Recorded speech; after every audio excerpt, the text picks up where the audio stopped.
हम लोग पुराने पेपर सॉल्व कर रहे हैं। पुराने पेपर सॉल्व करने का बेनिफिट ये है कि बहुत सारे टाइप्स रिपीटेड है, मतलब बहुत बार देखे हुए हैं, या being old question they are very frequent. किसी भी क्लास के टीचर्स को पढ़ाते समय उनको क्लास में इलिस्ट्रेशन के रूप में लेना, तो वो या उस टाइप के क्वेश्चंस आप लोगों ने देखे हैं, इसमें कोई संदेह नहीं है। राइट। तो आपके पास एक बढ़िया फायदा ये है कि जब आप चैप्टर्स कर रहे हो उस टाइम पे आप पुराना पेपर्स भी कर रहे हो। पुराने पेपर्स में इतना ज्यादा एफर्ट, इतना ज्यादा टेंशन नहीं होगा। जैसे जैसे आप 2022 से 24 की तरफ बढ़ोगे ना, quality of question have been increase many fold, I am telling. मतलब अगर पहले एक्स था तो अब वो 10x हो चुके हैं। तो ऐसा नहीं कि वो एग्जाम्स में सॉल्व नहीं हो सकते हैं, बट जब तक आप पढ़ाई कर रहे थे तब तक आपने 2019 20 इन सब के पेपर्स लिखे, तो आपका एक पेपर लिखने का हैबिट भी आ गया है। थोड़ी बहुत गलतियां, थोड़ी बहुत चापलूसी, थोड़ी बहुत मैनिपुलेशन सब बच्चे करने की कोशिश करते हैं शुरू शुरू में। मतलब हर वो आदमी तब तक चोर नहीं है जब तक वो पकड़ा ना जाए। तो हर एक बच्चा तब तक अच्छे मार्क्स लाता है जब तक कि कन्फ्रंट ना हो जाए मास्टर के द्वारा उसको, कि भैया तुमने 60 मार्क्स ला दिए, अब बताओ थर्ड वाला कैसे किया। तो थर्ड वाले में वो मोहनजोदाड़ो और हड़प्पा की खुदाई सुनाएगा वो, है ना। फिर सेवेंथ वाले में वो अकबर बीरबल सुनाएगा। तो धीरे धीरे, मतलब वो ये नहीं कह रहा है कि मैं बेवकूफ हूँ और हमेशा बेवकूफ रहूंगा। वो कह रहा है कि हम चोर पुलिस खेल रहे थे और आप मुझे पकड़ के दिखाओ। तो एक बार जब पकड़ लेंगे तो उसको समझ में आ गया कि अच्छा तुम पुलिस हो, तुम पकड़ लेते हो, ठीक है अगली बार मैं ऐसी गलती नहीं करूंगा। तो सच में नहीं करेगा। बट ये सब एक प्रोसीजर है ना। मतलब जैसे शादी के पहले हर एक लड़का लड़की से कुछ कहता है, आई लव यू, मैं तुमसे बहुत प्यार करता हूँ, तुम्हारे साथ नहीं रह बगैर नहीं रह सकता, वगैरह वगैरह। ये सारी झूठी बातें वो 10 साल 15 साल बाद नहीं करता। बट शुरुआत में कल्चर तो यही होता है। तो यहाँ पे भी वही कल्चर होता है। दे गो थ्रू दिस प्रोसेस। तो इसलिए मैं आप लोगों से रिक्वेस्ट करूंगा कि आप अभी जो पेपर्स लिख रहे हो, इस पेपर के मार्क्स बिल्कुल मीनिंगफुल नहीं है। दे आर जैसे मैं तुम्हें समझाने के लिए बोलूं कि जस्ट अपना 3D इमेजिनेशन थोड़ा सा खोलो। तुम्हारे पास 100, समझाने के लिए मेटाफोरिकली मैं ले रहा हूं, तुम्हारे पास 100 विंडोज हैं, विंडो फ्रेम्स है समझ लो। एक ऐसे है, एक ऐसे, मतलब दे आर नॉट अलाइंड। अगर वो एक के साथ एक अलाइंड हो जाएंगे तो आपको इस पार से उस पार की चीजें डायरेक्ट दिखेगी बिना किसी ऑब्स्टेकल के। तो आप जब एक दिन टेस्ट लिखते हो और टेस्ट में गलतियां करते हो, डांट खाते हो, तो आपका एक फ्रेम अलाइंड होता है। फिर आप घर जाकर के बहुत मेहनत करते हो। एक बात समझ लो, आपने जो एक टेस्ट लिखा उस एक टेस्ट का डायरेक्ट कंट्रीब्यूशन तुम्हारे एक्चुअल मेंस या एडवांस के पेपर में होता हुआ नहीं दिखेगा। उससे खाली एक फ्रेम अलाइंड हुआ है। फिर आपने जाकर के घर पे बहुत रोया, बहुत मेहनत किया, दूसरा फ्रेम अलाइनमेंट के लिए रेडी हो रहा है।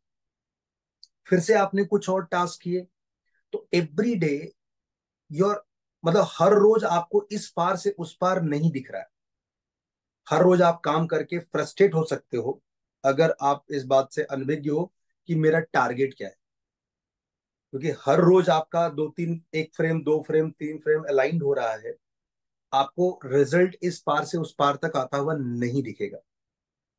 लेकिन अगर इस प्रोसीजर में आप रोज काम करना बंद करोगे तो वो फ्रेम भी अलाइंड होना बंद हो जाएंगे gradually, with all these task, dart, short notes, you know थोड़ा बहुत रोना, थोड़ा बहुत परेशान होना। कौन सा ऐसा इंसान है जो बिना किसी एफर्ट के, बिना किसी एनर्जी के वो सारे फ्रेम एक साथ कर दे। तो हो सकता है जब डैडी अंबानी हो, 500 लोग लगा देंगे, वो तुम्हारे लिए तालियां बजाते हुए कर देंगे फ्रेम अलाइन। तुमको इस पार से उस पार दिख जाएगा। Paris Olympic. भाई साहब, आपको खुद से मेहनत करना होगा और इसका बहुत बड़ा बढ़िया मजेदार रिजल्ट मिलेगा। जिस समय आपको लगेगा कि हाँ चीजें स्मूथली तो नहीं बट होती हुई दिख रही, टेंजिबल होती हुई दिख रही। एक दिन ऐसा आएगा कि वो सारे फ्रेम एक लाइन में आएंगे, एक रो में आएंगे, एक अलाइनमेंट में आएंगे। आपको इस पार से उस पार दिखेगा भी और जा भी सकते हो आप।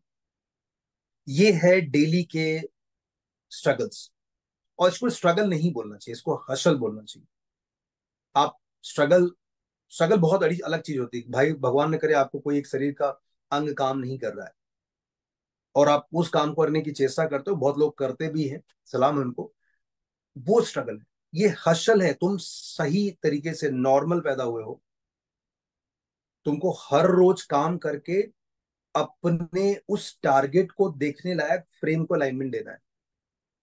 तो इसलिए मैं बोलूंगा कि आप टेस्ट पेपर में अभी जो स्कोर आता है, इसके 0 हो जाने से या 200 हो जाने से कोई फर्क नहीं पड़ता है। अभी सिर्फ आप अलाइनमेंट ठीक कर रहे हो, ये आपको सही दिशा देंगे कि किस डायरेक्शन में आपको मेहनत करना है, कितनी पढ़ाई करनी है, किस सब्जेक्ट को कितना भाव देना है, किस सब्जेक्ट में आप खुद से कर सकते हो, किस सब्जेक्ट में आपको किसी जिंदा मास्टर की जरूरत पड़ेगी, है ना। ये सारे क्वेश्चंस के आंसर आपको मिलेंगे 1 डेढ़ महीने बाद। जब आप इन सभी से परे हो जाओगे तो ऐसा नहीं कि आपके क्वेश्चन बदल जाएंगे, आपको सोल्यूशन ढूंढने का अंदाज बदल जाएगा। फिर जो काम अभी आपको 2 दिन में लगते हैं वो शायद आप 10 मिनट में कर सकते हैं, ये सलीका आ जाएगा। तो आई होप यू अंडरस्टूड कि आपको टेस्ट में जबरदस्ती मार्क्स बढ़ा चढ़ा के दिखाने की जरूरत नहीं है। मैं हर साल ऐसे बहुत बच्चों को जानता हूं जो मेरी क्लासेस में 200 250 300 नंबर लाते हैं। एग्जाम्स के दिन अचानक से वो और अपने पेरेंट्स को भी कन्विंस कर देते हैं कि आज का दिन मेरा अच्छा नहीं था, सामने से बिल्ली क्रॉस करी है और मैं एग्जाम में उसे ही देखता रह गया और मेरे को 15 20 नंबर 25 नंबर आ गए जैसे। तो ये सब कहने की बातें हैं, ये इसका सच तो आपको पता है। आज आपने पेरेंट्स को कन्विंस कर दिया उस झूठ के लिए, लेकिन पूरी जिंदगी भर आप खुद से आईने में अपनी शक्ल नहीं देख पाओगे कि आप कैपेबल थे, बट आप डिसऑनेस्ट थे। इसलिए आप जहां पर भी हो, मतलब आई एम नॉट सेइंग कि इस एक एग्जाम से आपकी लाइफ में कोई बड़ा चेंज आते आते रुक जाएगा। अगर आप सच में काबिल हो, आपने सफाई से 2 लोगों को बेवकूफ बनाया, इंक्लूडिंग पेरेंट्स एंड टीचर्स, तो भगवान न करें कभी भविष्य में कुछ ना कुछ कई लोग देखो बहुत सारे पॉलिटिशियन बन जाते, तो धमाका तो कर ही लोगे। बट जब आप अपने बच्चों को डांट रहे होगे शादी हुई तो आपको डांटते समय आपका कन्विक्शन उतना अच्छा नहीं होगा, क्योंकि आपको आपका जमीर बार बार टोकेगा कि बेटे तू भी झूठा था जब तू पढ़ रहा था, या जब भी तुम किसी को गाइडेंस दोगे या सेमिनार में कहीं बोल रहे होगे ना, तुम्हारे बातें कन्विक्शन से नहीं आएंगी। तो वो चीजें अगर आपको सीखना है तो अभी ये टाइम है। आप एकदम ऑनेस्ट हो जाओ, सिंसियर हो जाओ और सही सही बताओ कि मेरा फीडबैक ये है। और you should know this art how to say this without sugar coating. Doctor से बोलोगे कि आपको गला दर्द है तो पेट दर्द ठीक नहीं करने वाला आप। ये सभी सभी के लिए मैं बोल रहा हूँ। और मतलब being girl child, male teacher है तो वो थोड़ी तुम्हारे डोमेन की रेस्पेक्ट करेगा। मतलब उतने सारे, जैसे मैं लड़कों को पकड़ लेता हूँ कि नालायक चल बता, है ना। लड़कियों के लिए हो सकता है मेरा लहजा ऑब्वियसली वैसा नहीं होगा, तो इसलिए लड़कियों से एक्स्ट्रा रिक्वेस्ट है कि आप जब बता रहे हो ना, तो आपको थोड़ा और एक्स्ट्रा ऑनेस्ट होने की जरूरत है। और मैं ये मान के चलता हूँ कि लड़कियां ज्यादा ऑनेस्ट होती हैं लड़कों से, और ये सच भी है। क्योंकि मैं जितनी आसानी से बीवी से झूठ बोलता हूँ, उतनी आसानी से मैं भाई से झूठ नहीं बोल पाता। बेटे तो धर्म से पकड़ लेते हैं हमको। तो समझ गए, तो दे आर वेरी ऑनेस्ट। तो I hope you guys understood. So let's chase the dream. ये अगस्त खत्मी खत्मा पे है भाई साहब। अगर आपको आईआईटी में 500 के अंदर रैंक लाना है, तो सीरियसली बता रहा हूँ, आपको बचपन से आइंस्टाइन या न्यूटन होने की बिल्कुल जरूरत नहीं थी। आपको 10th और 12th में भी बहुत बड़े झंडे गाड़ने की जरूरत नहीं थी। उसका मतलब ऐसा नहीं कि गाड़ दिया तो आप you are not eligible, but I am saying कि ये बहुत इंडिपेंडेंट तैयारी है। किसी बच्चे का लास्ट ईयर बहुत खराब भी हुआ है तो भी डरने की बात नहीं। तो भी आप 500 के अंदर ला सकते हो। 500 के अंदर लाने के लिए बहुत जरूरी है कि जब आप टेस्ट लिख रहे हो, तीनों सब्जेक्ट में होने वाली गलतियां एड्रेस होनी चाहिए।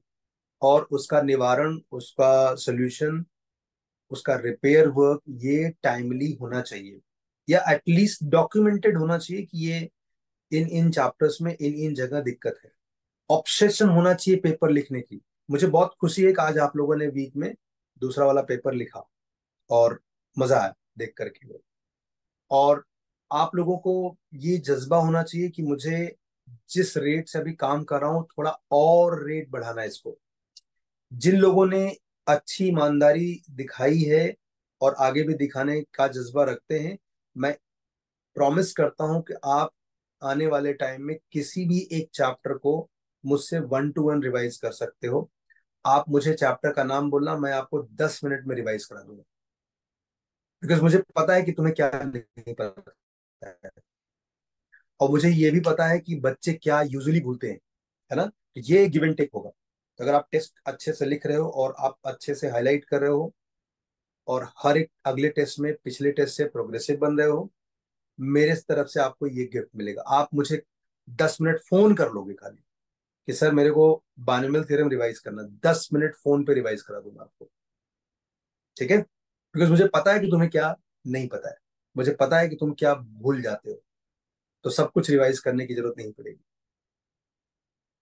अंडरस्टूड। Yes sir. चलो पढ़ते हैं। और मुझे बहुत खुशी है कि तुम्हारे बैच में, मतलब ये अ, बहुत ही डिफरेंट ड्रॉपर बना बना है इस बार। मतलब ये ऐसा बैच है कि जिसमें मतलब ऑब्सेशन बढ़ रहा है, डे बाय डे इंक्रीज हो रहा है, लोगों के काम करने के पैशन बढ़ रहे हैं। आज अन्ना ने भी कहा कि मैं थोड़ा और फिजिक्स करेगा। तो मतलब समझ रहे हो, ये जो कमेंट है ना मेरे लिए बहुत बढ़िया प्रसाद का काम करते हैं। मतलब अच्छी नींद दिलाते हैं मुझे जब सुनता हूँ तो। मैं यही तो सुनना चाहता हूँ, ये बातें लोग जनवरी मेंस के टेस्ट खराब हो जाने के बाद कसम खाते हैं कि गुरु मैं फिजिक्स में फोड़ दूंगा, केमिस्ट्री ऐसा कर दूंगा। ये आप 4-5 महीना दूर हो और आज आप बोल रहे हो कि मुझे इसमें यहाँ पर ये इम्प्रूवमेंट करना है। यही इस प्रिपरेशन की सबसे ब्यूटीफुल एनेक्डोट्स है, यही मजेदार चीज है। और ये बार बार अपना नाम बदलता रहेगा और टारगेट अलग अलग अलग डायरेक्शन में बढ़ता रहेगा। मैं ऐसा नहीं बोल रहा हूँ कि आने वाले दिन में अन्ना अब ये नहीं बोलेगा कि मेरा ये इम्प्रूवमेंट करना है, नया नाम होगा उसका, हर बार सेम नाम नहीं रहेगा। ओके, चलो लेट्स चेज द ड्रीम। और आई एम वेरी हैप्पी कि हम सब इस बार, एक ही सपना है गुरु इस बार, कि सारे ड्रॉपर एक ही आईआईटी में जाए। मतलब इतनी बढ़िया रैंक लाएंगे, कंप्रोमाइज ना करना पड़े। समझ गए कानपुर वाले महाराज। हाँ सर। एक ही आईआईटी में जाएंगे, हो सकता है तुम्हारे घर के बगल वाले में जाए, या हो सकता है कि इधर गार्गी के घर के सामने वाले में जाए, बॉम्बे में, है ना। चलो मिलते हैं। और ये मेरा वादा है कि अगर हम सब लोग एक ही आईआईटी में जाएंगे तो मेरी गाड़ी से चलेंगे, चाहे कोई भी आईआईटी में। ये बात है। Bye bye. सर